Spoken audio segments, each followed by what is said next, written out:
क्या ऐसा हो सकता है कि किसी राज्य के 14 जिलों में एक बहुत बड़ा, बहुत ही गंभीर अपराध खुलेआम हो रहा हो, मतलब एकदम दिन दहाड़े, और किसी को कानो कान खबर ना हो? हाँ। और खबर तो छोड़िए, इसके एकदम स्पष्ट आंकड़े मौजूद हों, लेकिन पूरे राज्य के पुलिस या जो हेल्थ डिपार्टमेंट है, उनके पास इसकी एक भी शिकायत ना पहुंचे, मतलब शून्य, जीरो। ये सुनने में किसी थ्रिलर फिल्म की स्क्रिप्ट लगता है, लेकिन दुर्भाग्य से ये कड़वी सच्चाई है। बिल्कुल। और आज हम इसी डरावनी सच्चाई पर बात कर रहे हैं। जो लोग आज हमारे साथ इस डीप डाइव में जुड़े हैं, उनका स्वागत है। आज हम पंजाब के डेमोग्राफिक ट्रेंड्स यानी जनसांख्यिकीय रुझानों और गिरते लिंग अनुपात पर बात कर रहे हैं, जहां खामोशी ही सबसे बड़ा सबूत बन गई है। सही कहा। आज हमारे सामने जो रिपोर्ट है, Punjab gender ratio crisis 2025 demographic trends, ये रिपोर्ट ना कई पुरानी धारणाओं को एकदम से तोड़ देती है। हाँ, और हमारा मकसद भी यही है। हम ये समझना चाहते हैं कि कैसे सरकारी फाइलों में जो चीजें ऊपर से बहुत पॉजिटिव दिखती हैं ना, उनके पीछे कितनी गहरी और चिंताजनक सच्चाई छिपी होती है। चलिए तो इसे थोड़ा विस्तार से समझते हैं। अगर हम सिर्फ सतही आंकड़ों को देखें तो 2024 में पंजाब का जो जन्म के समय लिंग अनुपात था, जिसे हम एसआरबी कहते हैं, सेक्स रेशियो एट बर्थ, वो 922 था। जी, 922। और अब 2025 के जो शुरुआती रुझान आए हैं, उसमें ये मामूली रूप से बढ़कर 924 हो गया है। तो पहली नज़र में तो ये अच्छी खबर लगती है ना? ऐसा लगता है कि राज्य धीरे धीरे ही सही, लेकिन सही दिशा में जा रहा है। देखिए, आंकड़े अक्सर ना वो तस्वीर दिखाते हैं जो हम देखना चाहते हैं, लेकिन जो तस्वीर वो छिपा ले जाते हैं ना, असल कहानी तो वही होती है। मतलब ये जो 924 का नंबर है, ये पूरी सच्चाई नहीं है। बिल्कुल नहीं। ये 924 का जो आंकड़ा है, ये कोई सुधार नहीं है। ये एक बहुत बड़ा स्टैटिस्टिकल इल्यूजन है, एक सांख्यिकीय भ्रम है। अच्छा, वो कैसे? क्योंकि अगर हम इस 2 अंक की बढ़ोतरी पर ताली बजा रहे हैं, तो हम ये भूल रहे हैं कि पंजाब अभी भी नेशनल एवरेज से काफी पीछे है। राष्ट्रीय औसत 928 का है और पंजाब अभी 924 पर ही अटका है। 928 के मुकाबले 924, हाँ, गैप तो है। और इससे भी ज्यादा डराने वाली बात एक और है। जब हम स्टेट लेवल के एवरेज को साइड में रखकर डिस्ट्रिक्ट लेवल पर यानी जिला स्तर पर देखते हैं, तो पता चलता है कि पंजाब के 23 में से 14 जिलों में असल में लिंग अनुपात भारी रूप से गिरा है। बाप रे, 23 में से 14 जिलों में गिरावट, ये तो आधे से ज्यादा राज्य हो गया। एग्जैक्टली। ये कोई छोटी मोटी भूल चूक नहीं है डेटा में। ये एक पूरा का पूरा डेमोग्राफिक क्राइसिस है, जिसे सिर्फ एक एवरेज की चादर से ढकने की कोशिश हो रही है। ये तो वाकई बहुत शॉकिंग है। मतलब अगर 14 जिले नीचे जा रहे हैं, तो फिर ये स्टेट का एवरेज बढ़ा कैसे? कोई तो जिले होंगे जो अच्छा परफॉर्म कर रहे होंगे। हाँ, बिल्कुल। अगर हम उन एरियाज की बात करें जो इस गिरते हुए एवरेज को किसी तरह संभाले हुए हैं, तो दोआबा रीजन का नाम सबसे ऊपर आता है। दोआबा रीजन, मैंने रिपोर्ट में देखा था, वहाँ नवान शहर का आंकड़ा 964 है। हाँ, नवान शहर पूरे राज्य में सबसे टॉप पर है और उसके बाद होशियारपुर है जो 962 पर है। मतलब ये वो इलाके हैं जिनकी वजह से पंजाब की इज्जत बची हुई है और एवरेज 924 तक पहुंच पाया है। सही कहा। लेकिन इसके ठीक उलट तस्वीर का एक बहुत ही स्याह, बहुत ही डार्क पहलू है, और वो है Malwa region. Malwa region. Report में मालवा के नंबर सच में बहुत खराब है। खराब शब्द बहुत छोटा है इसके लिए। रिपोर्ट साफ बताती है कि जिन 14 जिलों में गिरावट आई है, उनमें से 10 तो अकेले मालवा से हैं। मालवा की स्थिति सिर्फ एक गिरावट नहीं है, ये एक क्रैश है। क्रैश मतलब नंबर एकदम से नीचे गिरे हैं। बिल्कुल। आप मुक्तसर जिले को ही ले लीजिए, ये पूरे राज्य में सबसे बॉटम पर है। वहां का आंकड़ा सिर्फ 891 रह गया है। 891, मतलब हर 1000 लड़कों पर सिर्फ 891 लड़कियां। हाँ, इसका सीधा मतलब यह है कि हर 1000 लड़कों पर 109 लड़कियां तो जन्म ही नहीं ले पा रही हैं। ये बहुत ही डिस्टर्बिंग है। और मैंने देखा कि मोहाली और फतेहगढ़ साहिब जैसे इम्पोर्टेंट डिस्ट्रिक्ट्स भी सिर्फ 893 पर आ गिरे हैं। और लिस्ट यहीं खत्म नहीं होती। लुधियाना, पटियाला, बरनाला, मोगा और मानसा, इन सब में भी लगातार गिरावट दर्ज हुई है। और पता है, रिपोर्ट में एक और चीज थी जिसने मुझे बहुत हैरान किया, मालेरकोटला का डेटा। हाँ, राज्य का इकलौता मुस्लिम मेजॉरिटी वाला जिला। एग्जैक्टली। हिस्टोरिकली मालेरकोटला के आंकड़े इस मामले में हमेशा बेहतर रहे, लेकिन इस बार वहां भी ये 956 से खिसक कर 952 पर आ गया है। ये इस बात का सबूत है कि ये जो संकट है ये अब किसी एक खास कम्युनिटी या सिर्फ एक इलाके तक सीमित नहीं है। ये एक तरह की कल्चरल महामारी बन चुका है। लेकिन यहाँ पे ना मेरे दिमाग में एक बहुत बड़ा विरोधाभास आ रहा है, एक पैराडॉक्स है जो मुझे समझ नहीं आ रहा। बताइए क्या? मोहाली का ही उदाहरण लेते हैं। मोहाली कोई ऐसा तो है नहीं कि बहुत पिछड़ा हुआ रूरल इलाका हो। बिल्कुल नहीं, वो तो एक चमकता हुआ IT हब है। वही तो, वो एक बहुत ही अर्बनाइज्ड डिस्ट्रिक्ट है। वहाँ की लिटरेसी रेट राज्य में सबसे बेहतर है, लोगों की इनकम ज्यादा है। और तो और चीफ मिनिस्टर भगवंत मान का जो होम डिस्ट्रिक्ट है संगरूर, हाँ, संगरूर के नंबर भी गिरे हैं। पूरी तरह गिरे हैं। पिछले 3 सालों में वो 918 से लुढ़क कर 901 पर आया और अब 2025 में 896 पर पहुंच गया है। ये बहुत ही चिंताजनक ट्रेंड है। तो मेरा सवाल ये है कि क्या ऐसा नहीं होना चाहिए कि जैसे जैसे शहरीकरण होता है, बड़ी बड़ी बिल्डिंग्स बनती हैं, एजुकेशन आती है, तो हमारी सामाजिक सोच भी तो बेहतर होनी चाहिए ना? बिल्कुल। एक IT हब में ऐसा पिछड़ापन कैसे पनप सकता है? ये बहुत ही वैलिड सवाल है। हम अक्सर ये मान लेते हैं कि इकोनॉमिक डेवलपमेंट और सोशल डेवलपमेंट दोनों एक ही पटरी पर साथ साथ चलेंगे। हाँ, हम तो यही सोचते हैं ना कि पढ़े लिखे लोग ऐसा नहीं करेंगे। लेकिन हकीकत में ऐसा होता नहीं है। देखिए, अच्छी एजुकेशन और शहरीकरण ने लोगों को डिग्रियां जरूर दे दी हैं। उनके हाथ में परचेजिंग पावर यानी पैसा आ गया है। लेकिन जो पीढ़ियों से दिमाग में पितृसत्तात्मक सोच बैठी है ना, जो वो एक बेटे की चाह है, वो जड़ से खत्म नहीं हुई है। बल्कि सच तो ये है कि तकनीक और पैसे ने इस समस्या को और ज्यादा मॉडर्न बना दिया है। मॉडर्न बना दिया है मतलब लोग अपने पैसे का इस्तेमाल इस काम के लिए कर रहे हैं? बिल्कुल। मोहाली जैसे इलाकों में क्या है, लोगों के पास महंगी हेल्थ फैसिलिटीज हैं, उनके लिए किसी भी हाईटेक अल्ट्रासाउंड क्लिनिक तक पहुंचना बहुत आसान है। अच्छा, तो पैसा यहाँ पर एक टूल बन गया है कानून तोड़ने का। एग्जैक्टली। जब कोई परिवार अमीर होता है और उनके मन में ये जिद होती है कि अपनी विरासत को आगे बढ़ाने के लिए बेटा ही चाहिए, तो वो अपनी एजुकेशन का इस्तेमाल समानता लाने के लिए नहीं करते। तो वो सिस्टम के लूप होल्स खोजने लगते हैं। हाँ, वो महंगे प्राइवेट क्लिनिकों की फीस दे सकते हैं। वो अपनी गाड़ियों में बैठकर दूसरे राज्यों के बॉर्डर पार कर सकते हैं ताकि वहां जाकर इल्लीगल सेक्स डिटर्मिनेशन टेस्ट करवा सकें। बाप रे, मतलब जो विकास है, जो डेवलपमेंट है, वो यहाँ सोल्यूशन नहीं है। वो तो फीमेल इन्फेंटिसाइड यानी कन्या भ्रूण हत्या को और भी ज्यादा सोफिस्टिकेटेड और इनविजिबल बना रहा है। सही कहा आपने। मॉडर्न तकनीक ने एक बहुत पुरानी और घिनौनी कुरीति के हाथ में एक नया हथियार दे दिया है। ये सच में डरावना है। अगर अब हम मालवा और दोआबा की इस पिक्चर से थोड़ा आगे बढ़ें और पंजाब के बॉर्डर इलाकों की बात करें, तो वहां का डेटा और भी ज्यादा कंफ्यूजिंग है। हाँ, बॉर्डर बेल्ट का ट्रेंड समझना थोड़ा मुश्किल है। रिपोर्ट तो यही कहती है कि बॉर्डर जिलों में कोई एक क्लियर पैटर्न नहीं दिख रहा। और यही यहाँ की सबसे दिलचस्प बात है। देखिए, ये सारे जिले एक ही ज्योग्राफिकल बेल्ट पर हैं, लेकिन इनके रिजल्ट्स एकदम अपोजिट आ रहे हैं। जैसे पठानकोट का केस है, वहां तो जन्म के समय लिंग अनुपात 911 से सुधर कर 926 हो गया है। हाँ, और फिर फिरोजपुर में 912 से 923 हुआ है। गुरदासपुर भी 899 की खराब हालत से बाहर आकर 910 तक पहुंच गया है। और फाजिलका तो 932 के साथ पूरी बॉर्डर बेल्ट में सबसे स्टेबल दिख रहा है। तो ये सब आंकड़े ये बताते हैं कि इन इलाकों में, चाहे वहां का प्रशासन हो या वहां का समाज, कुछ तो ऐसा काम कर रहा है जिसका पॉजिटिव असर हो रहा है।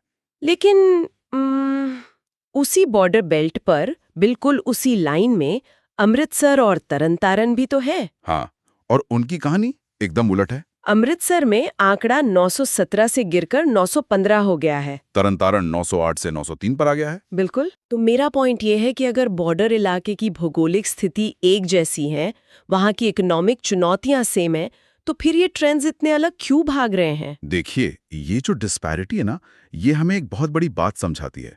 वो ये कि ये समस्या अब मैक्रो लेवल की नहीं रह गई है। मैक्रो लेवल मतलब पूरी राज्य के स्तर की। हाँ, ये अब बहुत ही माइक्रो या लोकल लेवल की प्रॉब्लम बन चुकी है।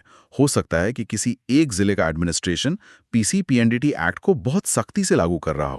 मतलब वो अल्ट्रासाउंड सेंटरों पर कड़ी नजर रख रहे हो। बिल्कुल। या हो सकता है कि वहाँ की जो लोकल आशा वर्कर हैं, उनका नेटवर्क बहुत एक्टिव हो। अच्छा, और दूसरे जिले में इसका उल्टा हो रहा हो। एग्जैक्टली। हो सकता है कि उसी से सटे हुए अगले ही जिले में हेल्थ डिपार्टमेंट और प्राइवेट क्लिनिकों के बीच कोई मिलीभगत चल रही हो, करप्शन हो। तो आप ये कह रहे हैं कि चंडीगढ़ में बैठकर पूरे राज्य के लिए कोई one size fits all policy अब काम नहीं कर सकती? बिल्कुल काम नहीं करेगी, क्योंकि इस बीमारी की जो जड़ें हैं ना, वो हर ब्लॉक में, हर गली में अलग तरीके से काम कर रही हैं। और इस माइक्रो लेवल की प्रॉब्लम से मुझे रिपोर्ट के उस हिस्से की याद आ रही है जो मुझे पर्सनली सबसे ज्यादा डिस्टर्बिंग लगा। आप किस हिस्से की बात कर रही हैं? वो पार्ट जहां ये बताया गया है कि ये जो कन्या भ्रूण हत्या हो रही है, ये अब रैंडम नहीं है, ये पूरी तरह से टारगेटेड हो चुकी है। हाँ, वो डेटा वाकई आंखें खोलने वाला है। मतलब रिपोर्ट साफ कहती है कि पहली प्रेगनेंसी में लिंग परीक्षण उतना नहीं होता। अगर कोई महिला पहली बार मां बन रही है तो परिवार जनरली रिस्क नहीं लेता। सही बात है। पहला बच्चा चाहे बेटा हो या बेटी, लोग उसे एक्सेप्ट कर लेते हैं। सही बात। लेकिन असली दबाव तब शुरू होता है जब परिवार में पहले से एक बेटी हो।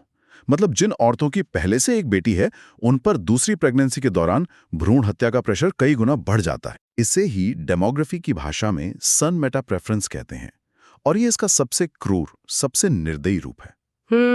सन मेटा प्रेफरेंस। हाँ, देखिए, आज का समाज ये दिखाने की बहुत कोशिश करता है कि हम प्रोग्रेसिव हो गए हैं। लोग अक्सर कहते हुए मिल जाएंगे कि अरे, हमें बेटी से कोई एतराज नहीं है। हाँ, आजकल ये लाइन बहुत सुनने को मिलती है। लेकिन ये जो उनका खोखला प्रोग्रेसिव नेचर है ना, ये सिर्फ पहले बच्चे तक सीमित रहता है। अब परिवार छोटे होने लगे हैं, ज्यादातर लोग सिर्फ 2 बच्चे चाहते हैं। तो ऐसे में अगर पहला बच्चा बेटी हो गए तो दूसरे बच्चे के रूप में बेटी की चाहत एक सनक बन जाती है। उन्हें लगता है कि बस ये आखिरी चांस है हमारी वंश बेल आगे बढ़ाने का। और यहीं पर वो मेडिकल साइंस और तकनीक का गलत इस्तेमाल करते हैं। बिल्कुल, वो हर कीमत पर यह कंफर्म करना चाहते हैं कि दूसरा बच्चा लड़का ही हो। ये कोई गुस्से में या अचानक किया गया क्राइम नहीं है। ये पूरी प्लानिंग के साथ एकदम ठंडे दिमाग से किया गया मर्डर है। एकदम सही शब्द इस्तेमाल किया आपने। ये कैलकुलेटेड क्राइम है। और इस कैलकुलेशन के साथ जुड़ा हुआ है इस पूरी रिपोर्ट का सबसे बड़ा और सबसे हैरान करने वाला रहस्य। वो शून्य शिकायतों वाला डेटा। हाँ, मतलब सोचिए, एक तरफ हमारे पास 14 जिले हैं जहां बच्चियों के पैदा होने की संख्या धड़ाम से गिर रही है। ये कोई अफवाह तो है नहीं, गवर्नमेंट के अपने रिकॉर्ड में दर्ज है। साफ दिख रहा है कि बड़े स्केल पर इलीगल काम हो रहा है। तो ऐसे में एक्शन होना चाहिए था ना। लेकिन पंजाब के जो डायरेक्टर हैं हेल्थ और फैमिली वेलफेयर के, उन्होंने खुद माना है कि पूरे राज्य में पीसीपीएनडीटी एक्ट के वायलेशन की एक भी सिंगल वन फॉर्मल शिकायत दर्ज नहीं हुई है। ये बात किसी को भी हैरान कर सकती है। हमारे सुनने वालों के लिए मैं यहाँ पीसीपीएनडीटी एक्ट के बारे में थोड़ा बता दूं। ये preconception and prenatal diagnostic techniques act है। ये वो नेशनल लेवल का कानून है जो जन्म से पहले बच्चे का लिंग पता करने को सीरियस क्राइम मानता है। और इसमें बहुत कड़ी सजा का भी प्रोविजन है। डॉक्टर का लाइसेंस भी कैंसिल हो सकता है। हाँ, तो फिर 14 जिलों में खुलेआम आंकड़े गिर रहे हैं और इस कानून के तहत दर्ज कंप्लेंट्स की संख्या है 0। मतलब ये कैसे पॉसिबल है? ये तो बिल्कुल ऐसा हो गया ना कि मान लीजिए शेयर बाजार में खुलेआम इनसाइडर ट्रेडिंग चल रही हो, रोज करोड़ों का फ्रॉड हो रहा है, लेकिन जो रेगुलेटर बैठा है, सेबी बैठा है, उसके पास कोई शिकायत ही ना आए, कोई अलार्म ही ना बजे। आपने जो ये इनसाइडर ट्रेडिंग का एग्जांपल दिया ना, ये इस सिचुएशन पे एकदम परफेक्ट बैठता है। मतलब ये मिली भगत है पूरी तरह से। देखिए, अगर थाने में शिकायत दर्ज नहीं हो रही है तो इसका मतलब ये नहीं है कि क्राइम रुक गया है। इसका मतलब ये है कि ये जो क्राइम हो रहा है ये 100% आपसी सहमति से हो रहा है। कंसेंसस है इसमें। आपसी सहमति से क्राइम। समझाएं थोड़ा। देखिए, जब सड़क पर किसी का पर्स चोरी होता है तो एक विक्टिम होता है जिसका नुकसान हुआ और एक क्रिमिनल होता है जिसने फायदा उठाया। हाँ, तो विक्टिम जाकर पुलिस को बुलाएगा। बिल्कुल। लेकिन ये जो टारगेटेड फीमेल इन्फेंटिसाइड है ना, इस इनसाइडर ट्रेडिंग में हर पार्टी का अपना फायदा हो रहा है। परिवार का फायदा यह है कि उन्हें बेटा मिल रहा है अपनी सो कॉल्ड विरासत के लिए। हाँ, और उसके लिए वो कोई भी कीमत देने को तैयार बैठे हैं। और दूसरी तरफ वो डॉक्टर है या वो अल्ट्रासाउंड क्लिनिक चलाने वाला है, उसको मोटी रकम मिल रही है। एग्जैक्टली, उसे इस इलीगल काम के लिए लाखों रुपए मिल रहे हैं अंडर द टेबल। और परिवार के अंदर भी देखिए, सास ससुर, पति, और कई मामलों में बहुत दुख की बात है पर खुद वो महिला भी इस प्रोसेस को अपनी मौन सहमति दे देती है। दबाव में ही या जैसे भी, लेकिन वो चुप रहती है। हाँ, तो अब आप ही बताइए, जब पैसे देने वाला परिवार भी खुश है और पैसे लेने वाला डॉक्टर भी खुश है, तो फिर पुलिस स्टेशन जाकर कंप्लेन कौन करेगा? आप रे, इस पूरे क्राइम में जो असली विक्टिम है वो अजन्मी बच्ची, उसकी तो कोई आवाज ही नहीं है। यही सबसे बड़ी ट्रेजेडी है, कोई विक्टिम ही नहीं है जो बोल सके। इसलिए ये पूरा का पूरा नेक्सस एक साइलेंट सोशल एक्सेप्टेंस, यानी एक खामोश सामाजिक स्वीकृति के तहत आराम से चलता रहता है। ये सोचकर ही रोंगटे खड़े हो जाते हैं। अगर कोई नागरिक या खुद परिवार शिकायत ही नहीं करेगा तो फिर सरकार क्या करेगी? पुलिस हवा में तो तीर चला नहीं सकती। प्रशासन के हाथ बंधे हुए हैं एक तरह से। इसीलिए शायद इस रिपोर्ट में पंजाब हेल्थ डिपार्टमेंट की एक नई 3 स्तरीय रणनीति 3 टियर स्ट्रैटेजी का जिक्र किया गया है। हाँ, वो लोग ये जीरो कंप्लेंट वाली दीवार को तोड़ने की कोशिश कर रहे हैं। इसमें जो उनका पहला स्टेप है वो है ग्राउंड लेवल सर्विलेंस, जमीनी निगरानी। इसके लिए सरकार ने ANM यानी ऑक्सिलरी नर्स मिडवाइफ और जो गांव-गांव में आशा वर्कर्स होती हैं उनको ढाल बनाया है। जी। उनको ये निर्देश दिए गए हैं कि भाई जिन औरतों की पहले से एक बेटी है ना, उनकी दूसरी प्रेगनेंसी पर गिद्ध जैसी नजर रखो, और साथ ही जो लोकल अल्ट्रासाउंड सेंटर है वहां कौन आ जा रहा है उसका भी ट्रैक रखो। लेकिन यहाँ एक बहुत बड़ा प्रैक्टिकल सवाल खड़ा होता है। हाँ, मुझे भी यही लगा। क्या गांव की एक बेचारी आशा वर्कर के कंधों पर इतना बड़ा बोझ डाल देना सही है? ये रणनीति ना फाइलों में और कागजों पर तो बहुत शानदार लगती है, लेकिन ग्राउंड रियलिटी बहुत अलग और कॉम्प्लेक्स है। क्योंकि आशा वर्कर के पास कोई पुलिस की वर्दी तो होती नहीं है। बिल्कुल नहीं। वो कोई पुलिस ऑफिसर थोड़ी है। उनके पास न कोई लीगल अथॉरिटी है, न कोई सिक्योरिटी है। वो तो उसी गांव की एक आम महिला होती हैं जिन्हें हेल्थ सर्विसेज के लिए थोड़ा बहुत मानदेय मिल जाता है। अब आप इमेजिन कीजिए, जब एक आशा वर्कर अपने ही गांव के किसी पावरफुल परिवार के घर जाकर ये पूछेगी कि अरे आपकी बहू की दूसरी प्रेगनेंसी अचानक से मिसकैरेज में कैसे बदल गई, तो क्या वो परिवार उससे सच बैठाएगा? सच क्या बताएंगे? वो तो उल्टा उस पर हावी हो जाएंगे। एग्जैक्टली। उसे बहुत भारी सोशल बाइकआउट का सामना करना पड़ सकता है। उस पे झूठे इल्जाम लगाए जा सकते हैं। ये तो उस वर्कर की जान को खतरे में डालने वाली बात हो गई, है ना? प्रशासन ये कैसे उम्मीद कर सकता है कि समाज की सबसे कमजोर कड़ी बिना किसी प्रोटेक्शन के एक ऐसे क्राइम को रोकेगी जिसमें शायद गांव का प्रधान भी इन्वॉल्व हो? ये पॉइंट बहुत इंपॉर्टेंट है। इस पहली रणनीति में तो बहुत रिस्क है, लेकिन जो दूसरी रणनीति प्रशासन ने बनाई है वो मुझे काफी टेक्निकल और स्मार्ट लगी। आप डेटा मॉनिटरिंग की बात कर रही हैं? हाँ, डेटाबेस मॉनिटरिंग। क्योंकि सरकार को पता है कि कोई कंप्लेन तो आ नहीं रही, तो वो अब एक एल्गोरिदमिक अप्रोच लगा रहे हैं। ये अप्रोच काम कैसे करती है? देखिए, वो क्या करते हैं कि प्रेगनेंसी के फर्स्ट ट्राइमेस्टर में जो एंटीनेटल रजिस्ट्रेशन होता है, पहले उसका डेटा उठाते हैं। फिर उस डेटा को उसी इलाके में हो रहे मेडिकल अबॉर्शन या गर्भपात के डेटा से मैच करते हैं। पैटर्न ढूंढने के लिए। बिल्कुल। मतलब अगर किसी एक ब्लॉक में मान लीजिए 100 महिलाओं ने प्रेगनेंसी रजिस्टर कराई जी, और फिर 14वें या 16वें हफ्ते के आसपास, और ध्यान दीजिए ये वही टाइम होता है जब अल्ट्रासाउंड से बच्चे का जेंडर पता चल सकता है। हाँ, सेकेंड ट्राइमेस्टर की शुरुआत। एग्जैक्टली। अगर उस टाइम विंडो में अचानक से बहुत सी महिलाओं का स्वतः गर्भपात यानी मिसकैरेज रिपोर्ट होने लगे या लीगल अबॉर्शन के नंबर्स में स्पाइक आ जाए तो सिस्टम में रेड फ्लैग उठ जाता है। ये तो काफी अच्छा तरीका है विसंगतियों को पकड़ने का। हाँ, एक खतरे की घंटी बज जाती है। और फिर तीसरी रणनीति आती है अकाउंटेबिलिटी की। सरकार अब सभी 23 जिलों के जो सिविल सर्जन हैं उनके साथ रेगुलर मीटिंग्स कर रही है ताकि इन रेड फ्लैग्स वाले हॉटस्पॉट्स पर एक्शन लिया जा सके। देखिए, ये जो डेटा क्रॉस रेफरेंसिंग का आइडिया है, ये नो डाउट पुराने तरीकों से काफी एडवांस्ड है। जब पूरा समाज सच बोलने से मना कर देना तो फिर डेटा से ही सच उगलवाना पड़ता है। नंबर्स झूठ नहीं बोलते। बिल्कुल। प्रेगनेंसी रजिस्टर होने और फिर अचानक इतने सारे अबॉर्शन हो जाने के बीच का जो ये गैप है, ये बहुत सी पोल खोल सकता है। इससे हेल्थ डिपार्टमेंट को कम से कम ये तो पता चल ही जाएगा कि किन क्लिनिकों पर छापा मारना है। हाँ, वो इलीगल मशीनें तो सील कर ही सकते हैं। लेकिन यहाँ एक बहुत बड़ा लेकिन है। डेटा सिर्फ बीमारी के सिम्टम यानी उसके लक्षण को पकड़ सकता है। मतलब ये क्योर नहीं है? नहीं, ये आपको बता देगा कि फला गांव में कानून टूट रहा है, ये मशीनें सील करवा देगा, 2-4 डॉक्टरों को जेल भिजवा देगा। लेकिन ये रणनीति उस बेसिक सवाल का जवाब ही नहीं देती कि आखिर वो परिवार उस क्लिनिक तक गया ही क्यों। हाँ, असली जड़ तो वो सोच है ना। वही ना। कोई भी हाईटेक डेटा ट्रैकिंग सिस्टम लोगों के दिमाग के अंदर कैसे घुसेगा? वो उस सोच को कैसे ट्रैक करेगा जो दूसरी बार बेटी पैदा होने को एक बहुत बड़ा संकट मान बैठी है? बहुत सही बात कही आपने। हम अल्ट्रासाउंड की मशीन को तो ताला लगा सकते हैं, लेकिन उस माइंडसेट पर ताला कैसे लगाएंगे जो उस मशीन को अंधेरे में छिपकर चलने पर मजबूर करता है? वो माइंडसेट ही असली बीमारी है। और आज की हमारी ये पूरी चर्चा हमें इसी कंक्लूजन पर ला खड़ा करती है कि सिर्फ डेटा देखना काफी नहीं है। आज हमने देखा कि कैसे 924 का वो एक सिंपल सा स्टेट एवरेज असल में एक बहुत बड़े क्राइसिस पर पर्दा डाल रहा है। बिल्कुल। हमने ये भी समझा कि दोआबा और मालवा के बीच का फर्क सिर्फ नक्शे का नहीं है, वो वहाँ के लोगों के सोशल बिहेवियर का फर्क है। और सबसे शॉकिंग तो ये था कि अर्बनाइजेशन और एजुकेशन, जिसे हम हमेशा प्रगति मानते हैं, मोहाली जैसे जिलों में वो एक नए तरीके के पतन का कारण बन रहा है। एग्जैक्टली। और अगर ये ऐसे ही चलता रहा तो इन आंकड़ों का फ्यूचर इम्पैक्ट क्या होगा? इसका इम्पैक्ट हमारी कल्पना से कहीं ज्यादा डरावना है। देखिए, लिंग अनुपात बिगड़ने का मतलब सिर्फ ये नहीं है कि लड़कियों की संख्या कम हो रही है। जब 15-20 साल बाद ये आज पैदा हो रहे बच्चे बड़े होंगे, तब समाज का पूरा ताना बाना बिखर चुका होगा।